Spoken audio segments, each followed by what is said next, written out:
Good afternoon, everybody, and thank you for attending today's AOC webinar, Russian Sam's Comprehensive Battlefield Guide, presented by Mr. Stephen Olgin.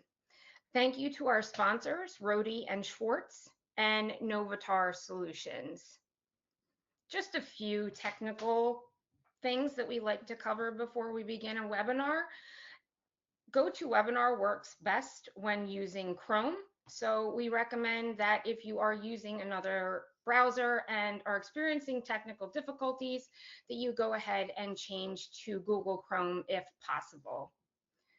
Webinars are bandwidth intensive, so please close any unnecessary programs and browser sessions for the best experience possible. Ensure speakers or headset are plugged in and your volume is turned up. If you have questions for the presenter throughout the presentation, please use the questions function and enter your questions throughout the presentation. At the end, all questions will be populated and answered in the order that they were submitted. In the event that we are not able to cover all questions, the questions will be provided to Stephen, who will then answer them and either contact you directly or allow us to send him his answers to you. For resources, visit crows.org for upcoming opportunities and events, including conferences, future webinars, and our podcast series. Did you know that you could be attending this webinar for free? Members receive free access to webinars, including our on-demand library, discounts on professional development courses, a complimentary subscription to our JED, and much more. Join or renew your membership today. And with that, I'm going to introduce our speaker for today, Mr. Stephen Olgin. Stephen served 8 years as a Chief Warrant Officer in the United States Army and is a graduate of the United States Army Aviation Center of Excellence. He has served as an AH-64E Apache helicopter pilot and as an aviation liaison to ground force commanders at the brigade, division, and corps echelons. He is an advocate for warfighter education and understanding of the surface-to-air missile threat and IADS environment of the modern battlefield. He separated from the Army in 2025 and currently works in threat simulation and modeling.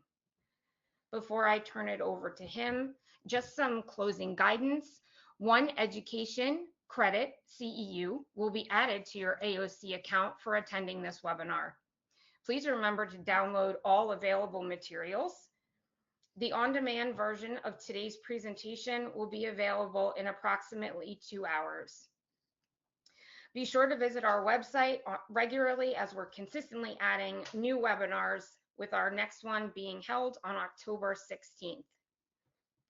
Without any other delays, I am going to hand it over to Stephen. And before I do that, I just want to say thank you very much on behalf of AOC and myself for your service to our country.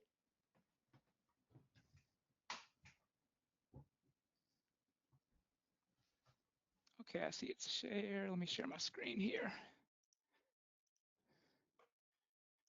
Okay.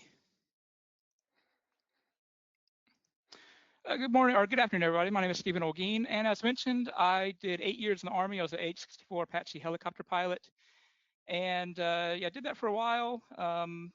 First half of my career, really, we focused more on the COIN fight, the counterinsurgency, where we weren't really worried that much about SAMs. We were a lot more focused on the Iraq, the Afghanistan, Middle East fight, which was a relatively low threat environment compared to, you look at Ukraine today. And in the second half of my career, it's really when we started looking a lot more at that the last few years. And then I also had a big shift in my career as well. I started doing a lot more liaison work where I was out, especially in Europe, doing a lot of liaison work with a lot of the ground forces. And really my role there was kind of giving tactical and strategic advice to these ground force commanders and integrating them with the aviation task force to tie in the aviation scheme maneuver with the ground force scheme maneuver. And what I quickly realized there was that no one ever really had any questions about the Apache for me. Like they already knew that, that's the cool helicopter with guns and missiles and rockets. But really the highest number of questions that I got was a lot about the air defense threat. And I kind of realized that it became really my role was to teach them, well, how does the air defense, the SAM threat shape the battlefield? How does it affect the aviation scheme maneuver? And what can they do to really help degrade that threat and shape that threat to help the aviation task force help them with their ground force scheme maneuver? And so then, I did that for a while, came back to my unit, and I realized that a lot of our academics were kind of insufficient. Either they were too low level, it's just, threat vehicle identification, or a lot of the classes were very advanced, very technical classes that were really written for engineers, by engineers. And if you're, designing a EW system or a, radar detection system or some kind of jamming system, yeah, those are great for you for knowing all those stuff. But as far as like the front line, the pilot, the drone operator, some type of anybody sitting at a brigade or battalion or division talk that is looking at a map, trying to come up with plans, trying to get a really good picture of what does the battlefield look like, that all that stuff wasn't really helpful for them.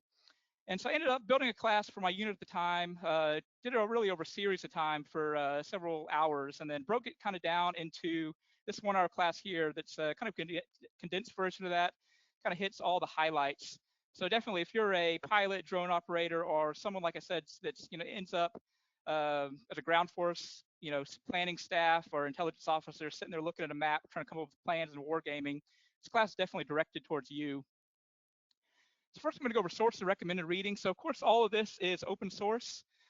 First one, Odin Worldwide Equipment Guide at odin.tradoc.army.mil/weg. So if you're familiar with like the old WEG, the PDF where it's just hundreds and hundreds of pages, it's kind of a clunky document. It's not really in any particular order, kind of laid out kind of weird. But this website, Odin, is way better. It's laid out a lot better, very user-friendly, updated all the time. Pretty good resource for threats and any equipment really worldwide. Then the FM 7-100 series, OP4, and then Russian Tactics. So Russian Tactics is kind of the older version.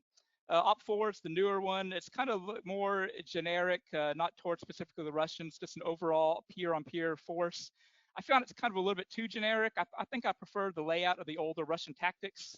Had a lot more pictures and charts, and I don't like really reading like a whole lot of just blocks of text. I like pictures and stuff, but issue is that one, it's really old. It's from the 1980s, so everything's, from 1982, pieces of equipment. And the last source I recommend is the Russian Way of War, Force Structure, Tactics, Modernization.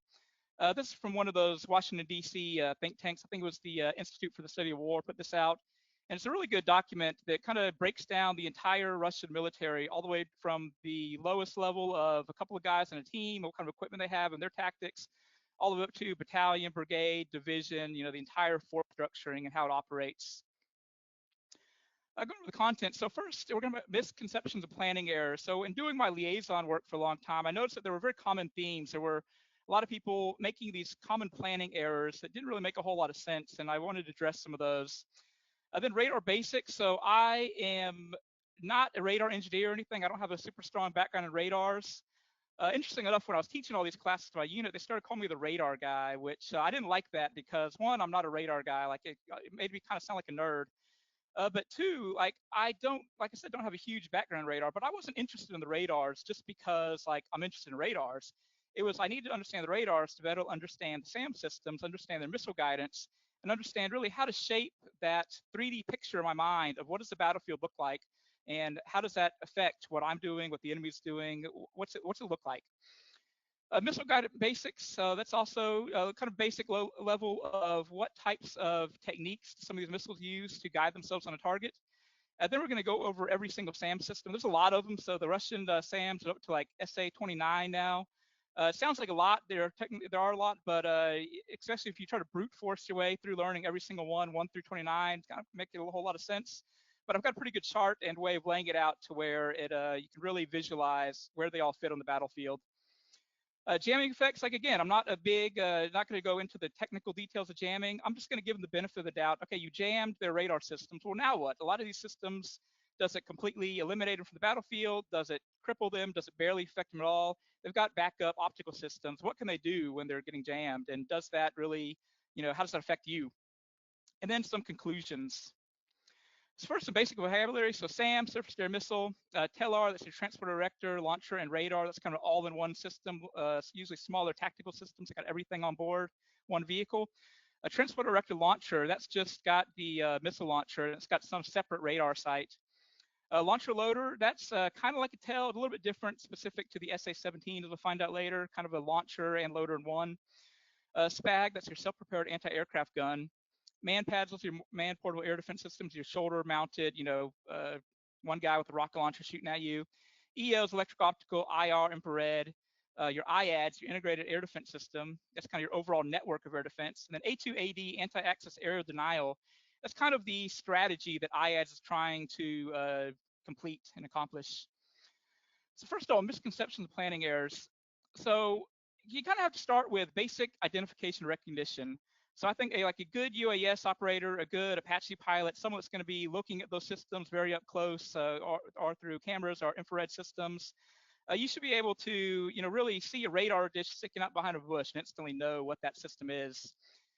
And next, once you get that level down, it's really into that correlation. And so you'll see this all the time where people will identify, like, you'll get a threat briefing that say, oh, there's this radar out here. And sometimes it'll be like, okay, what do we got attached to it? Like, oh, we haven't assessed any threats, just the radar. And sometimes you got to raise your hand, like, wait a second, that is a radar that's like with this other system. That's not a lone independent system. It's like on top of this other system. It's a threat.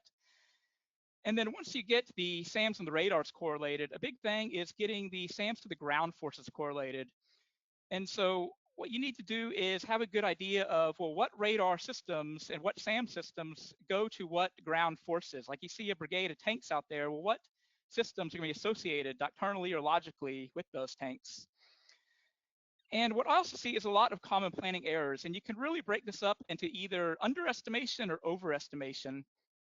And with the underestimation, that kind of gets back into that correlation where sometimes it'll be like, okay, we got a battalion of tanks, send the Apaches out there to go kill them.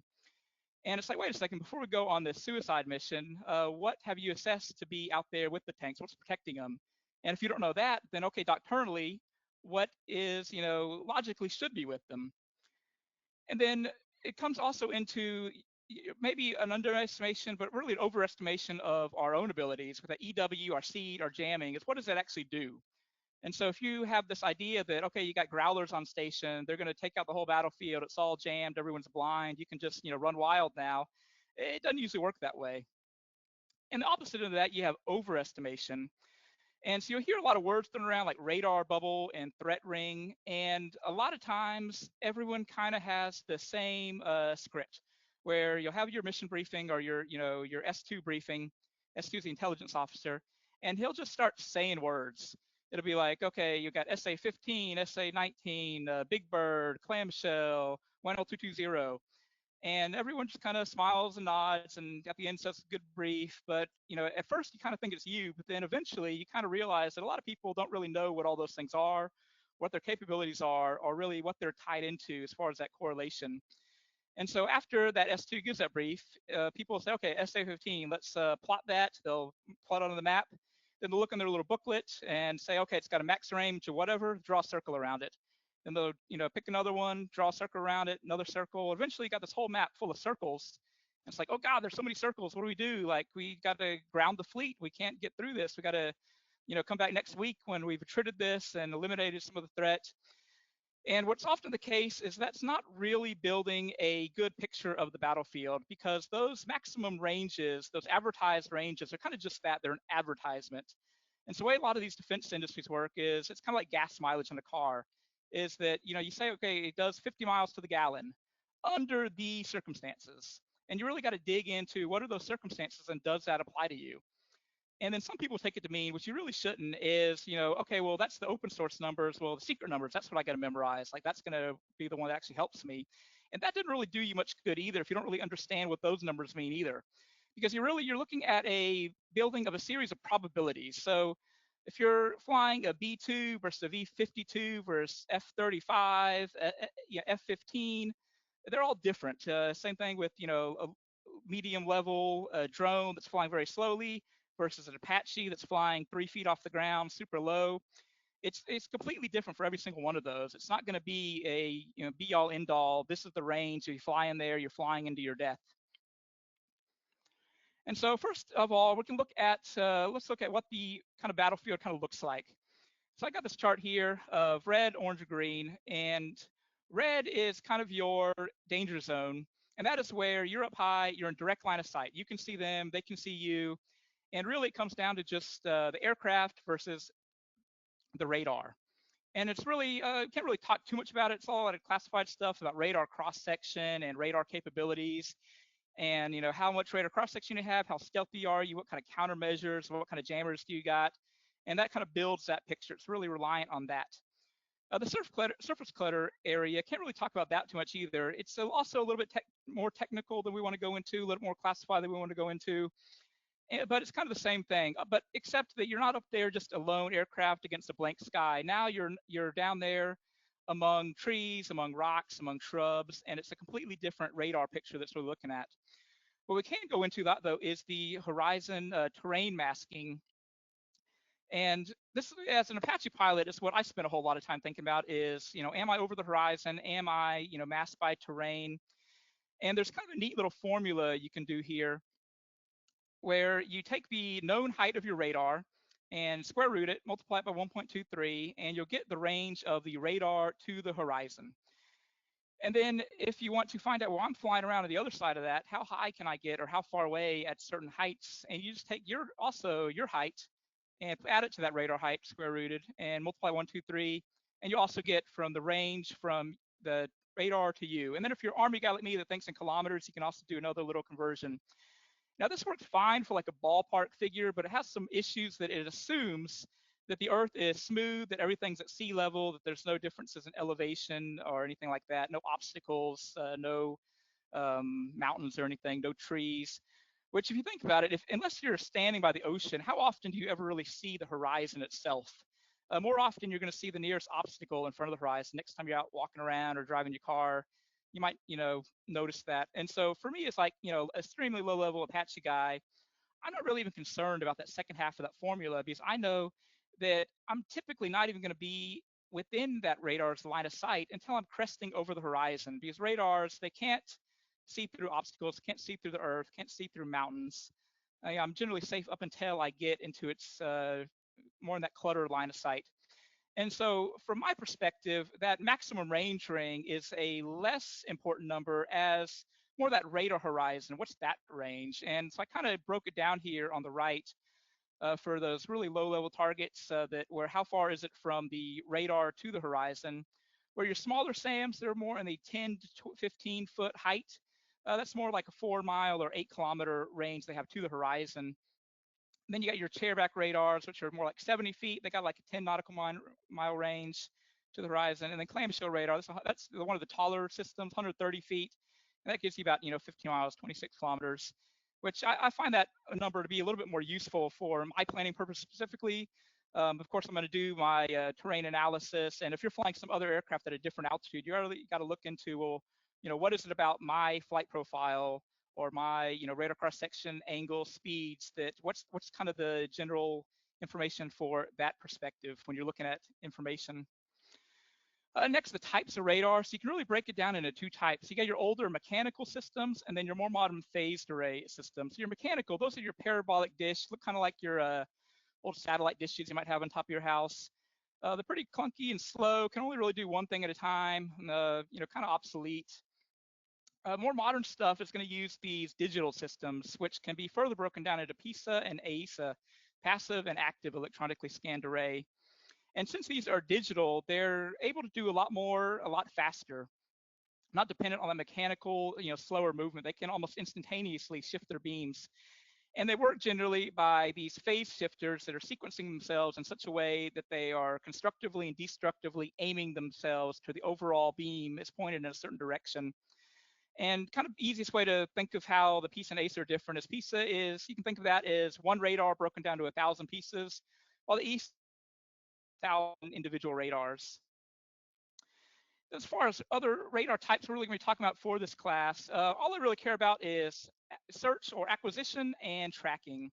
There's a lot of different subsets and subvariants we're not really going to get into, but really all the terminology I'm going to use for this class is target acquisition radar, target tracking radar, and then your continuous wave illumination for kind of painting those targets with radar energy. And your target acquisition, those are more of your low resolution, very wide field of view. Like there's generally a target over in that grid square over there. Whereas your target tracking radar, that is much more of your high fidelity, high resolution. I know exactly where that target is. I know its range. I know where it's going, its speed. I have like a weapons grade lock. And then into the types of missile guidance. So let's start over here on the left with command guidance.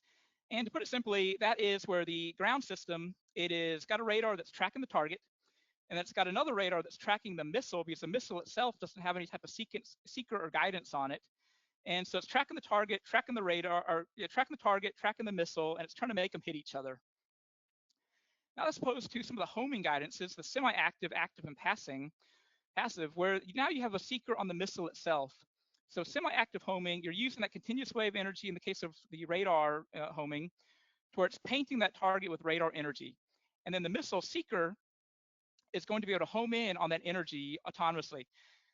Whereas the active homing, a little bit different, where now you're not dependent on that ground station painting the target. The missile seeker itself is send and receive. So it's actively sending out signals, finding that target, tracking it by itself, and then able to guide itself.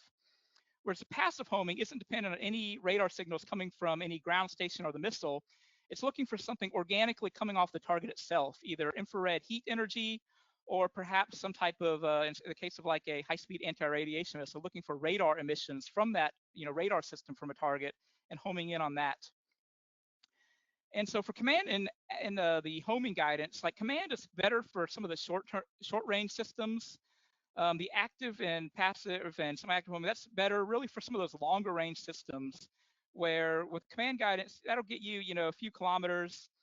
The homing though, once you're, get more than, 30, 40, 50, 100 kilometers away, that resolution of that beam spread is just too great, where it's, you think about angular, you're spreading about 56 feet per kilometer per degree. By the time you get 100 kilometers away, that's pretty a big beam spread. So that seeker on the missile to be able to lock on by itself. Down at the bottom here, so track via missile, what the Russians call seeker-aided ground guided. That's kind of a hybrid system between the semi-active and the homing. So in the semi-active, where it's got its seeker that's sending all that signals to its little computer processor, which is then sending signals to the servo actuators on the fins to steer itself, it takes out that computer system that's doing all that calculation.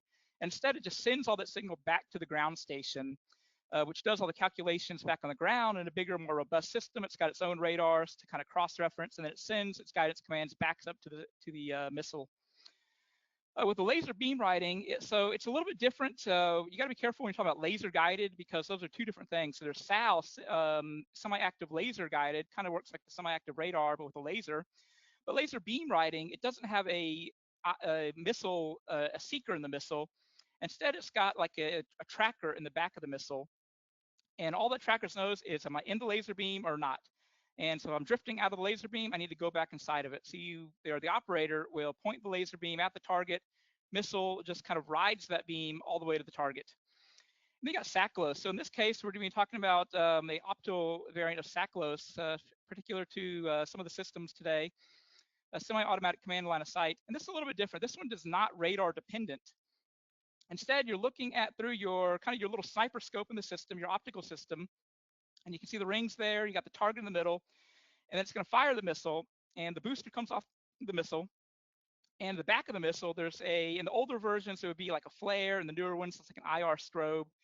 And inside of your missile or your optical system, there's an IR tracker that's looking for your missile's IR signature. And as you can see, there's like a little red dot there. That's the missile, and it knows like, oh, I'm too high and too far to the right. I need to come down and to the left to hit my target. And that's how that SACLOS system guides.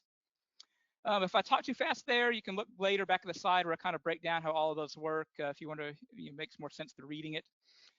Now, here's all the systems we're going to talk about today. Like I said, it's a lot of them, but I think this chart really helps you break down really by role and by age what they do. So kind of if you start from left to right, you're looking at from range. So you got your short range on the left, long range on the right, and it kind of breaks them down by their battlefield role, what they're kind of doing. And then from top to bottom, that's mostly age. So, if you look, for example, the medium range radar, You got your SA-6, which later became the SA-11, SA-17, then eventually the SA-27, and they're in the same family, all kind of look alike, kind of function the same. They're just upgrades upon one another. The S300 though, those are not really by age; those are kind of more by who they belong to. So the Papa, the S300P, that belongs to the Russian Air Force, while the Victor model, that is with the Russian Army. A little bit different roles for those guys. And these are kind of your older legacy or obsolete. So the difference between legacy and obsolete, legacy means like no one should be using it, but they kind of still are just because they can't afford to buy new stuff. And obsolete means like it's just gone. No one uses that anymore. These, I got them up here for reference. Some of the smaller countries might still use some of these, like, North Korea, Iran, some of the Middle Eastern countries. But your Russia and China, the big guys, they don't really use this stuff anymore. It's too old for them. They're all upgraded. I'm going to start with the IR system. So I'm going to skip over the man pads because I'm not too interested in those for the purpose of this class, really because you can't plan for them. Like, they're going to be out there with the ground forces. They all look pretty much the same from a distance. Any rock, tree, or bush is going to have some guy with a man pad hiding behind it. So I'm going to go ahead and just forego it for this class. We start here with SA-9 Gaskin. It's got no radar system because it's an IR. It's got the Strela missile, about a 4-kilometer range. And then as far as the ranges, like I mentioned, earlier, I'm not really concerned with the ranges. It's kind of a meaningless number as a generality. Got to kind of look more into your system. So I might mention the max range. I might mention sometimes the minimum range if it's noteworthy. But other than that, I'm really going to talk about the system themselves, what the role is and how they function, as opposed to just, how big is the circle. And so how this guy works is, if you look up in the top right, you got this, looks like a panel, looks kind of fancy and advanced. Really, that's just a window. So you got this nerd sitting in there, and he's looking through his little periscope. And kind of the sequence of events is he's looking with his, Mark 1 eyeballs out the screen, looking for a target. And that's his wide field of view. Once he sees it, he looks through his little periscope there to kind of look at a zoomed in view of that to guide the missile. Because IR missile, you can't just fire it up in the air and hope it locks on to the biggest heat signature. You have to aim it at, within, very narrow cone at what your target is. And so that's what the purpose of that little periscope and sight is for. That was later replaced by the SA-13 Sterling Gopher. It does have radar in it, though, the snapshot. Now, even though this is an IR system, it's got this range-only radar, which presumably is just for verifying the range. So you got a target. You don't want to waste a missile if it's too far away. You just want to check, make sure it's within your, within your range threshold. A little bit different body than the previous one, but functionally the same piece of equipment. Everything is generally the same, though if you look at that bottom picture there, on the top of there, you see a couple little boxes up there. Those are optional, electro-optical attachments. So you can get a little bit more fidelity, a little bit more zoomed in, definitely day or night capabilities for some of them. Because you think about like the guy with the eyeballs, like he's not gonna be able to see at night. So this gives the system a little bit more capabilities. It's associated vehicles.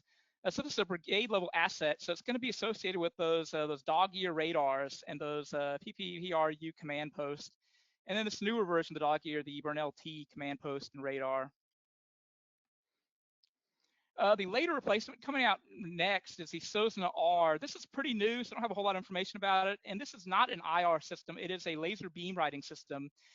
And we talked about that, how that laser beam riding stuff worked earlier. Can't really go too far into the system. Like, yeah, it's got a lot more upgraded, optical systems, laser beam system. As far as like, does it have a radar? Yes or no? I've read mixed things on it. Really can't really say more about this until more is known about it. And it's also advertised in a modular system, so you can take that and put it into different bodies, different tracked vehicles, different wheeled vehicles, different kind of stuff it might be on. Moving on to the SPAGs, the self-propelled anti-aircraft guns. So I threw this one down here, even though it's not a missile system, it's very commonly talked about though, the ZSU-23-4. It's a gun system, but as you'll notice, it's got the gun dish radar. We'll talk about that in the next slide. It's kind of interesting. Yep, just got a machine gun, 23 millimeter, fires really fast. And the purpose of this radar, the gun dish radar, is really ballistic calculations. And so if you think about it, if you're a hovering helicopter, you're trying to target a hovering helicopter, that's pretty easy, just point and shoot. But as soon as you introduce motion, like a high-speed target or a target at a very high altitude or high angle, it starts becoming a lot harder to hit, and some of those high angle, ballistic arcs are kind of counterintuitive. And so really you need that radar to do some of those ballistic calculations for you to tell you where to shoot. As far as like looking inside, like what's going on. So this is a pretty old system, from the 60s, 70s, and it's got more of your classic style, scopes you can look at. So over on the left there, you got your PPI, or plane position indicator, and you got kind of some clock hands on there. You got the one that spins around in a circle, like you might have seen in some old movies. And then you got one, basically you're aiming at, those blips on the radar that it popped up, and that tells you where you're aiming the system. Then on the top right here, once you found that spike, that radar signal, the number one indicated there. Number two, that's kind of your cursor. And the guy's in there just spinning around a little wheel, and he's moving that cursor left and right. And this bottom kind of fan sweep here is your that zoomed in portion of that number two. Once he's found a target and gotten it in his sights, some of these systems can do like an auto track. It's kind of a rudimentary level auto track where it's basically like, hey, I've highlighted this blip on the radar. If it starts to move left or right, follow it around. Upgraded from that was the 2S6, also called the SA-19. Now this, among all of them, is probably the most confusing systems for everybody that I've heard of. Firstly, even starting with the name. So Nadir Designator is SA-19, but hardly anyone ever calls it that. Like usually everyone calls it the 2S6. And as you can see there, I've got two of them here, the 2S6 Mike and the 2S6 Mike 1. And these are two pretty different systems, really. And what you'll notice a lot is you'll go to these planning meetings, you go to these training events, and you'll hear your people briefing stuff, and they'll brief, one guy will brief 2S6 Mike, another guy will brief that there's 2S6 Mike 1s out there. You look at a map, it's got 2S6 Mike, another map's got on the other side of the room, it's got 2S6 Mike 1, and they're interchangeably using those, and they're all talking about the exact same thing, even though those aren't really interchangeable systems. And we'll go into why in a second. So it's got the hot shot radar. It's got a 30 millimeter autocannon, and it's got the Sakhalos missiles that we talked about. And then as far as the missile guidance, so yeah, this one confuses people because a lot of publications, like even like the J-Fire, list this as an IR system. And so a lot of people assume that that means that it's IR, the same like a manpad is IR, like an SA-13 is IR. When in reality, it's that Sakhalos system. The IR it's referencing is that IR signature of the missile that it's looking for, not the IR seeker of the missile. So it works completely differently. And that furthermore goes into the radar as well. So the biggest giveaway if you're looking at a 206 Mike versus Mike 1 is the shape of the radar. So the older ones got that more of that rectangular radar. Newer ones got that football-shaped radar. And if you think of a lot of SAM systems, they're out the middle of the field, they're going to be spinning the radar around. And the 206, yeah, it can do that, and that'll help it find targets. It doesn't necessarily need to do that, though, since that missile system and even the gun system is a lot more optically driven. They could just be tucked up in a tree line, firing at targets, and never having that radar on. They have it, stowed, and never emanating anything until it comes to the firing point, where then they got to send out some firing signals or the command signals to that missile. And another big issue with this is the optical system. So big difference. So the older one, it's more of an analog system. That's just glass and mirrors, day only. It's magnification. But the newer one, though, that is a lot more capable. It's got an EO system. It's can see day or night. It's thermal based, and so really different capability sets. Where you got one that can't see anything at night, other one can. And also associated vehicles. Again, we get back to those dog-ear radars and those command posts. Very common to the brigade level assets. What was supposed to be a direct upgrade was the SA-22 Pantsir. What's interesting about this is that, so at the tail end of the Soviet Union, they were looking at upgrading the 2S6 Mike 1, or the 2S6 Mike, and they were coming up with, maybe 2S6 Mike 2, but they ran out of money. But eventually, United Arab Emirates came along, and they threw a bunch of money at the defense company that was building these things. So they had their own specifications for what they needed. So this one's, really new, really well funded, a lot more capable than some of those earlier systems. It's got the trick shot radar. It's got all the exact same weapon systems, same 30 millimeter gun, similar missile, though, a little bit upgraded. And it's a combination, Sakhalos or command guided. So it actually can fire multiple missiles with, one being on that Sakhalos optical track and some other ones being more on that command guided, similar to some of the other systems we talked about. Let me go back. Another thing is the fire on the move. So with the 2S6, that can fire on the move as far as the gun. but it's got to stop to fire the missile. But with the Panzer, it's kind of the opposite. So the gun can't really do fire on the move because it's on wheels, it's on suspension. That the gun's going to knock it around, throw it off track too much. But the missile system is capable of firing on the move. Taking a little bit closer look at the radars and missiles. Yeah, so it's got a fairly advanced newer radar system, especially the optical system. You can see it's a lot more in league with something you might see on an Apache as compared to some of the very rudimentary optical systems you see on some of those older radar systems. And the missile, very similar design, though upgraded and further range, but similar concept as far as that what I talked about earlier with the 2S6. Variants, so you got your older Panzer S1, that's got that rectangular shaped radar on the top. The newer ones, the ones you're seeing out in Ukraine, are these S2s. They got this distinctive stop sign shaped radar. And then the even newest one, upgraded from that, I haven't really seen these yet out there, is the Panzer SM. It's got a newer, allegedly an AOC radar. It's very, more blocky and square shaped up on top, and a little bit different shape on the bottom. And it's also got those smaller anti-drone missile options. So 4 of those can fit in each of those tubes, so it can carry a lot more missiles. It's also got an Arctic variant. It can fire missiles only, but no gun. And then it's got this tracked variant. Now, for a while, I had read that no one had bought the tracked variant, so you wouldn't really see that. But I've read also recently that maybe some countries might be interested in, getting that version. So you never know, you might see that one in the future.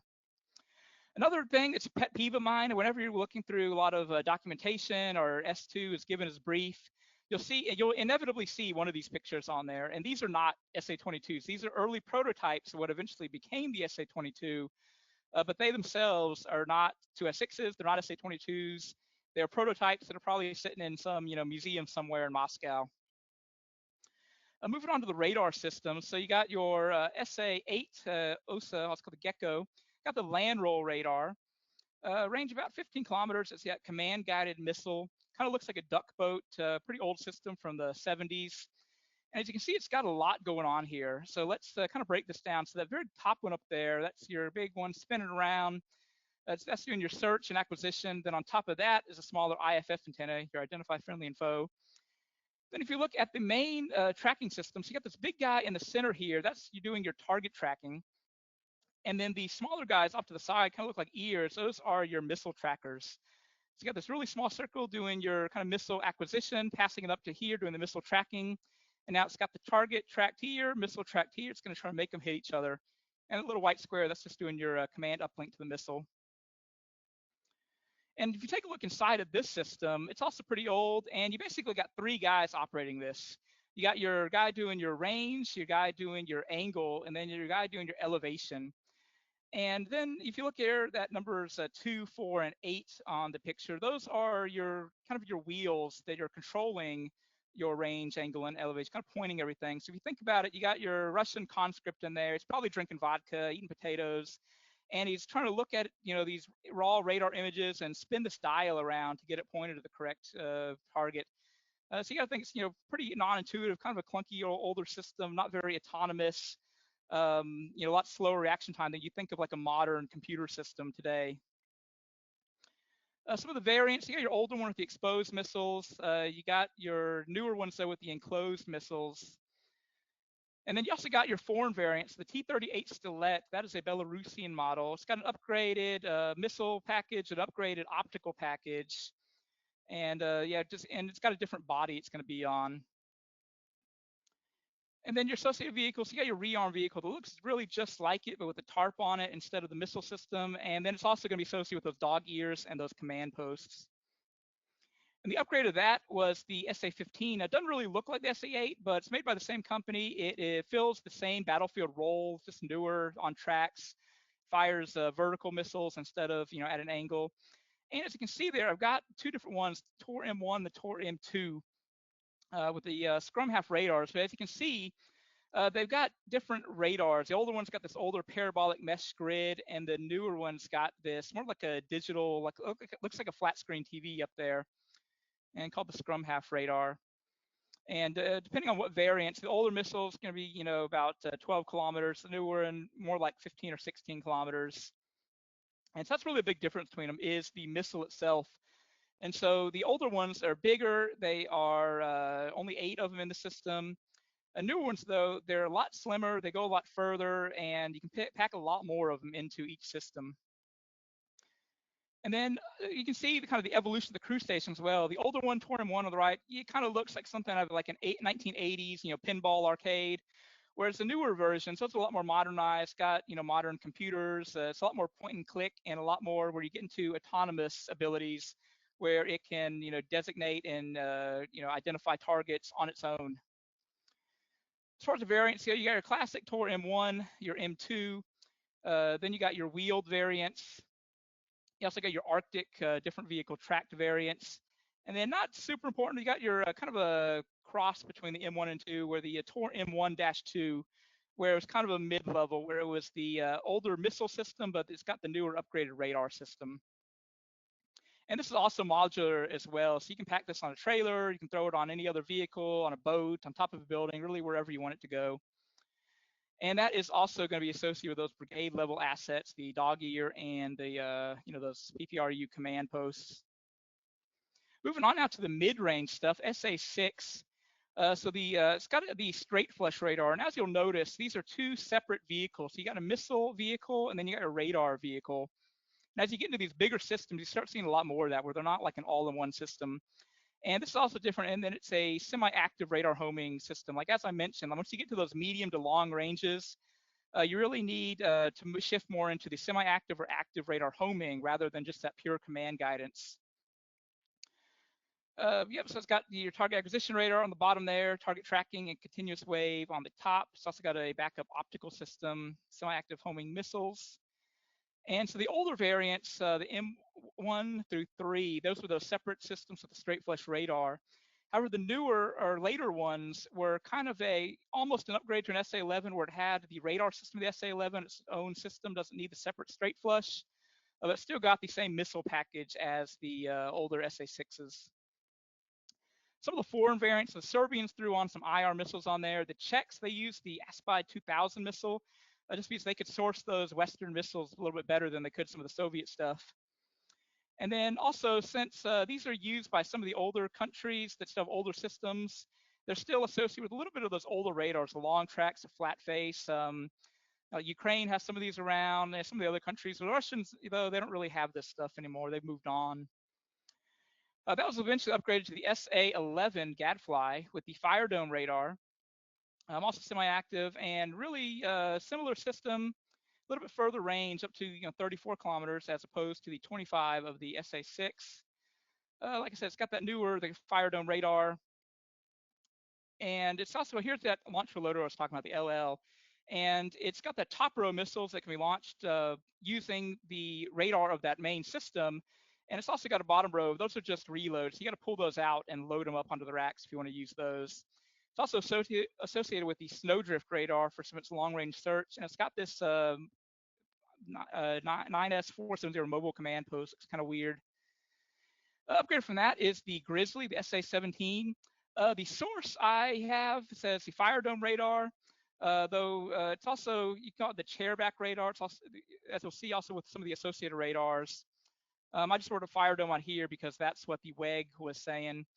It's got a little bit further missile, 45 kilometers, and also got a different radar shape there. It's no longer that big dome shaped thing. It's got this elongated octagon.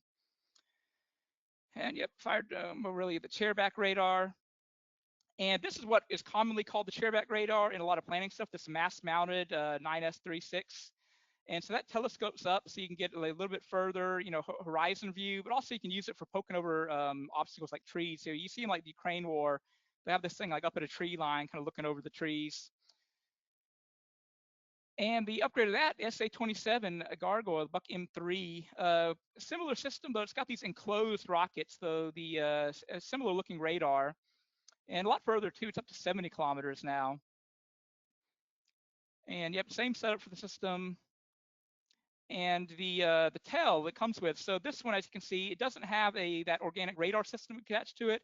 This is just a spare launcher, so you can launch all those missiles. It comes with a lot of them, but you need that primary radar system to be able to use those from that other system, that other vehicle. Moving on now to the S300 series. So these are different, though they look similar just because it's got really big tubes that kind of function a little differently. The S-300 Papa's with the Air Force and the Victor with the Army. And the way they function is they got everything kind of separated. They got their target acquisition radars, that's one vehicle, a command vehicle. They got the target tracking vehicle, and then the TEL, the launch system. And if you really want to get into what all the different ones are, the SA-10 versus 20 versus 21, 12, 23, you can kind of look through all this and see they're all really just upgrades of each other. The S-400, that is kind of a marketing gimmick, really. That's just an S-300 Papa Mike Uniform 3 that it had a missile that can go 400 kilometers. The Russians, called it the S-400 so they could, I guess, market it better. But it's really the same thing, just different missile, a little bit upgraded radars. Moving on to the acquisition radar. So on the left with the Papa, the Air Force variants, you got the older one, the 10 shield for the SA-10, which is upgraded later to the Big Bird SA-20. And then on the right there, the S-300 Victor's got the billboard radar with the SA-12-23.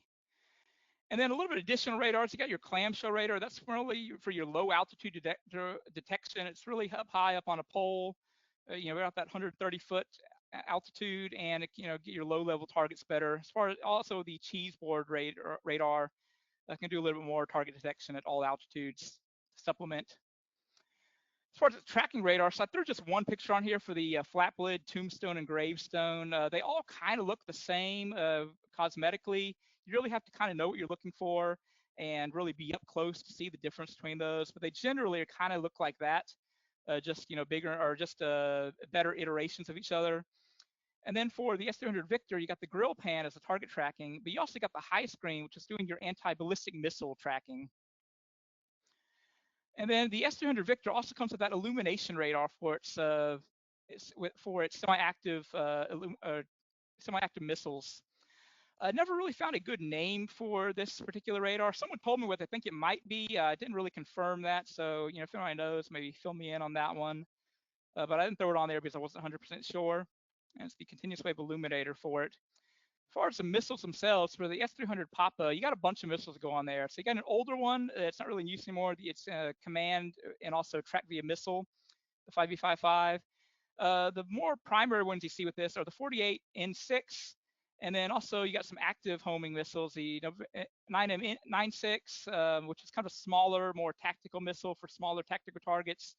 You also got the 40 N6, which is a little bit unique in that, it goes really far, but also you can use that to tie into the IADS network so that other radars that may not necessarily be associated with that S-300, it can kind of tie it in information and be able to hit targets based on that other radar's information. And allegedly, they've been able to perform this type of maneuver over the Ukraine war. Then with the S-300 Victor, you got your semi-active radar homing missiles. S-300, S-350, that's kind of a offset of the S-300 where it only fires the smaller 9M96 missiles, but it's got same concept, all the same equipment and systems that go with it, just only fires the smaller missiles and a lot more of them. It's also got with it, as far as the S-300 family, these counter stealth radars. These are a lot lower frequency, looking for your more stealthy targets, the Nevo radar system. As far as where are these radars on the battlefield? So if you look at, this is the Russian ground force, and you'll first notice I don't have all of the systems up there. Some of them are missing here. This is typically what's going to be associated with the Russian army. There's smaller stuff at the brigade level, your infrared, your SPAGs, your short range, doing most of your tactical stuff, protecting your tanks, protecting artillery. Then you got your long range stuff that is really just kind of giving protective overwatch over the whole formation. And as an Apache guy, I'm much more interested in these lower level brigade stuff, maybe a little bit the medium range. I personally don't care about the S-300s from an Apache perspective too much, unless I get really high up in the air, and then I might start thinking about them. Air Force, a little bit different though. As you see, they don't have a lot of that frontline ground stuff. Really, for them, the long range stuff, that's the star of the show for them. They're trying to do that strategic, taking out a lot of those, air supremacy, air superiority, and bombers from the their opposing forces. With the medium range stuff kind of filling in the gaps, and then those smaller stuff, the Pantsir, they're not protecting any ground forces really. They're really doing point defense of some of those bigger guys. So you're going to see them back there with or co-located with those S-300s to protect them. Then if you look at, so what does a Russian brigade look like? So you got your maneuver elements, that's your tanks, your armored personnel carriers, all your infantry. You also got your artillery, and then you got your air defense assets. So you got your SA-15s, your man pads, your 2S6s, your SA-13s, and then you got a bunch of support equipment that we don't really care about for this class. Then as far as what does that battlefield look like? So left there, you got your front lines of your blue forces, the allies, and then chart's kind of hard to make out, but essentially all that red stuff, that is all the Russian maneuver. All that black in the middle is their artillery. And then dispersed throughout it, they've got their S-18 man pads, kind of given to some of the low down guys. You got your front line, your Tungus, your SA-19s, kind of up there guarding the tanks, and then your SA-13s guarding the artillery, and then your SA-15s, kind of giving protective overwatch over the whole brigade. Then further back in the formation, you're going to have your medium range stuff, your SA-6, 11, 17s, 27s, and then further back from that, more of your S-300s. I thought that chart was ugly, so I kind of made this more pretty chart, but it kind of takes a long time to go through all this. I'm going to skip it for now. As far as the effects of jamming, so we talked about it, like we give them the benefit of the doubt. They've jammed the whole battlefield. So what does that really mean? And so for a lot of these systems, the radar is not completely necessary for some of these engagements. So yeah, that's where it's giving them most of their target information fidelity. Think about how like the radar is working. It's got the angle, it's got the range, it's got the altitude. It's forming that trigonometry of where exactly that radar or that target is to shoot it. If you switch over though, you jam that radar, you switch over to an optical system, well, you're not getting that full picture. You're just getting the two-dimensional picture, and you kind of got your azimuth angle. You got not your elevation, but you got the elevation angle, but you're missing that range and you're missing that true elevation. And so the missile's gonna have to fire at a different trajectory. It's kind of just flying directly at it and hoping for the best. I mean, still, functionally can fire, but with the optical system versus the radar system, radars can be firing, or you can be ranging stuff at 50, 100 kilometers, 200 kilometers. You're not getting that kind of range out of an optical system, especially like a FLIR system, like an infrared, day-night system. It's going to be much, much shorter, lower as far as like target resolution and lower probability of success. And so what happens to all these guys? So in the bright green there, no change. Those are your IR systems. Nothing really happens to them because there's no radar to really jam. As you move on to some of the yellow there, those the SPAGs and then the short range, medium range radar. So yeah, we talked about it. They got the backup optical system. They can still kind of fire, not as far, not as good, but they can still, shoot down targets. The Tunguska and the Panseer, though, I got those kind of a mix between that yellow and dark green because, yeah, like I said, they can use that radar to help them search for stuff that's not necessary, though, and really just kind of slows them down. And it doesn't really take out the firing mechanism of those radars. It can still perfectly, the 2S6 can fire that missile with zero problem if it's not using its search radar. And the Panseer, it's really just taking it, like I said, it can fire multiple missiles. So now you're taking out those command missiles that depend on the radar, but it's still got that optically guided SACLOS missile. And then the longer range stuff, they don't really have any backups at those types of ranges. So yeah, you jam that system or you take out that radar. Yeah, you've taken out that system. With the exception though, that S400, where like I talked about, in some cases, it doesn't necessarily need its own organic radars. It can use some of those radar systems from other radars within the IADS network. As far as conclusions, so what you should take away from this class is, one, start with that identification of the SAMs, be able to know what's on the battlefield, where is, or who are they, what can they do, what are their capabilities, and then identify the variants and why are those variants important. Why SA-15, M1 versus M2, what's the difference? Why is a 2S6 Mike different than the 2S6 Mike 1? What radars go to what systems go to what ground forces. If you see tanks, what kind of systems are going to be out there with them. And then, yeah, that goes also into that correlation where, yeah, you need to go to the ground formations, know the radars and their associations. Ranges, like I said, those advertised maximum ranges, and then even some of those, secret ranges, unless you really specifically know like what you're looking for, what is the flight parameters of my particular mission set, my aircraft, what numbers apply to me. Just looking at a red circle on a map doesn't really do you a whole lot of good. Then jamming an EW, so that's not a silver bullet solution. So, rather than that idea of, okay, we got these jamming assets, they're going to take out the whole battlefield, we got free reign to just do whatever we want. doesn't really work like that. So you kind of understand what capabilities are you taking away, what capabilities remain, what are your limitations of some of those jamming, and that is about all. Thank you. Pass it back to you. Thank you so much, Stephen. You have quite a few questions in the Q&A queue. I just Do I want need to, to let do I need to everybody, unshare? I'm sorry. Do I need to unshare, or you already get that? No, I can read them right to you. I just want to let Okay. everybody know that if we do not get to everybody's question, we, the AOC team, will be sending you all the questions for you to respond to, and we will distribute those questions and answers to anyone that registered for today's webinar. So just wanted to make that announcement, as I know some people have to stop right at 3 o'clock. So the Okay. first question comes from Mr. von Stauffenberg. He's asked, you mentioned that the more important aspect for most SAMs will be RF horizon. I assume it would be visual horizon when it comes to optically tracked systems.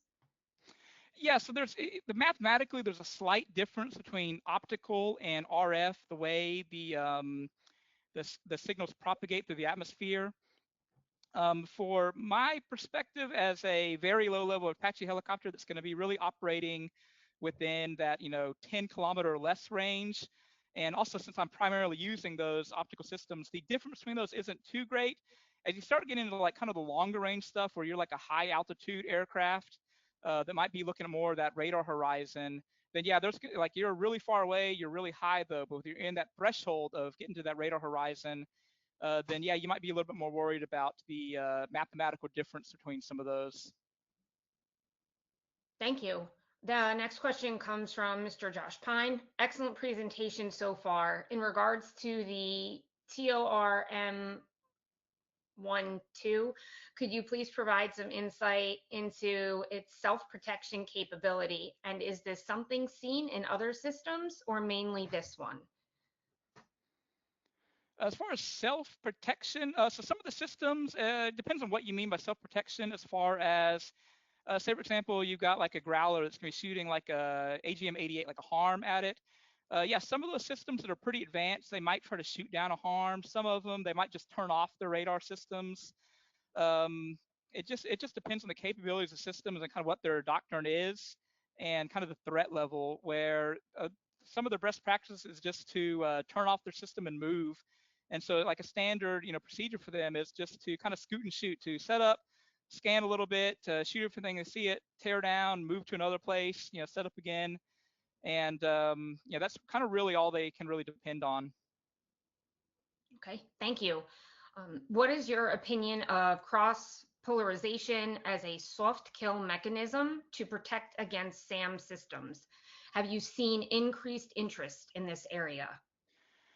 I don't want to get too much into that because, like I said, I'm not really a highly technical radar background. My degree's in economics. I'm studying engineering now through Embry-Riddle, but like I'm not, and no, by no means like can really get too far into the technical aspects of a lot of the more that aspects of the radar stuff. So I'm gonna skip that question. Okay, fair enough. The next question is, what is the best radar for killing drones today in the Ukraine? See, I don't know because well, I really don't want to get into it because of as you saw early with the Ukraine war, that you saw a lot of drones, getting shot down, but you also saw a lot of them not getting shot down. And so there were times where, yeah, you saw a system out there and it would be like, the radar spinning around and there's a drone targeting it and using it for either spotting for artillery or crashing into it itself. And so I think a lot of this stuff wasn't really at the time designed for some of those smaller, slower flying, low altitude drones that were hitting it. And so it really depends on what type of drone you're talking about. Is it a very small, low altitude drone, like a suicide drone? Is it like a larger, like a global hawk type of, or gray eagle, like a very large drone?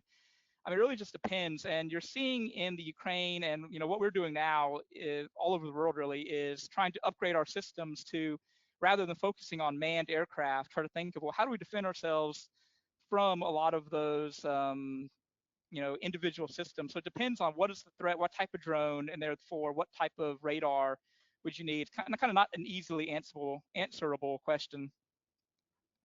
Absolutely, thank you. And the last comment question comes from Mr. John Fulp. Great summary of such a huge topic. Thank you, and thank you for your service.